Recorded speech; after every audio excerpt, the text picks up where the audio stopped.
Well, let me say for you then, well, what am I going to do if I don't devote myself to some partner?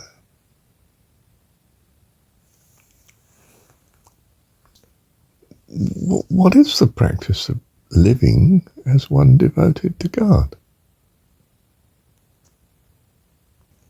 It's to be attentive to what God is putting before you and responding appropriately to such. And what is that? Well, give an example. I wake in the night, don't I? It's now 4:39, and I've put together a couple of recordings for you. Where was I a few minutes ago?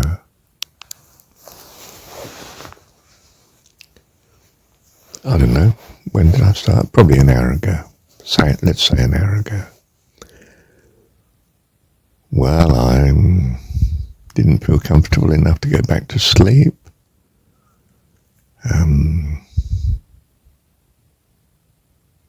Had a sip of water from beside my bed.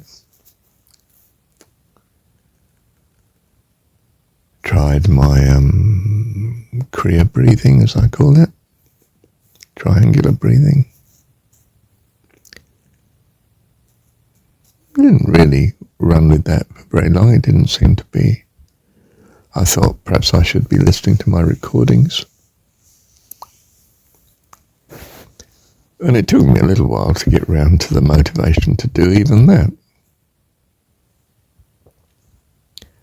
And when I did, well, I didn't clear the recording I started on. I didn't get to the end of it. It occurred to me, I should say, what I have said in these two recordings so far. And this is the third, is it? Yeah.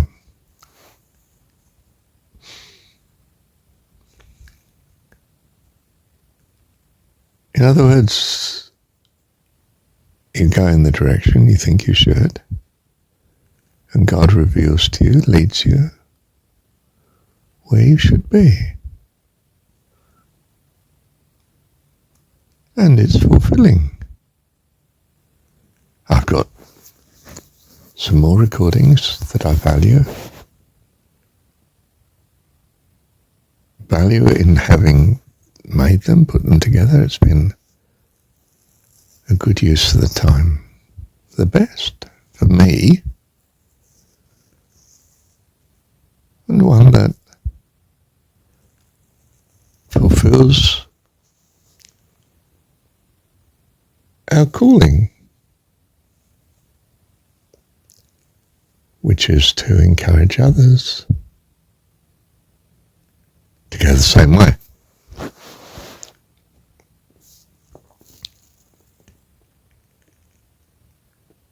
And I'm content now within. I wasn't for a while when I first woke up. But I found my way back. How? Well, I gravitated to what I know has worked in the past, which is my recordings. In other words, in some sense, I gave myself good company, good environment, good,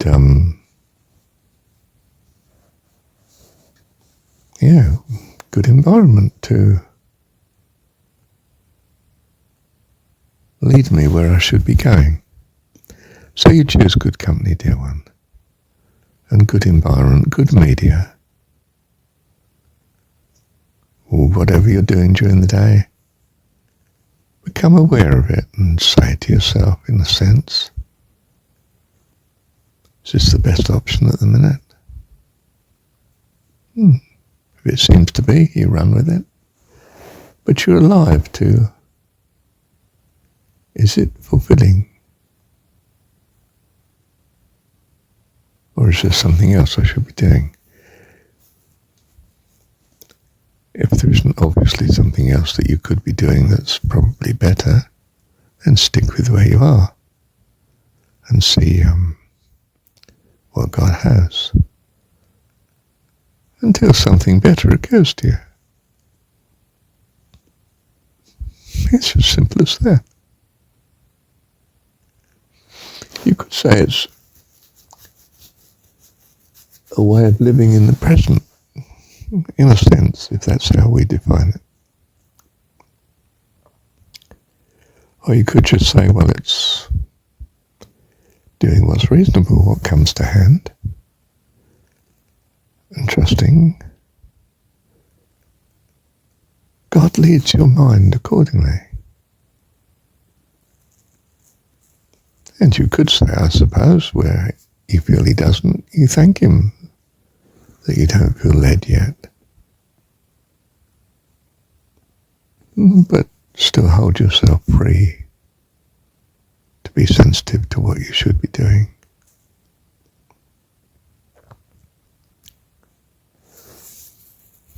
You may say, this is not a very spectacular answer, Marshall. Well, you just taste and see. I think you'll be amazed how God blesses you by such simple practice. And it's open to all of us. Always. Well, sometimes we're pestered by something very strong indeed. Danger or pain or something that needs to be done. Well, that's good.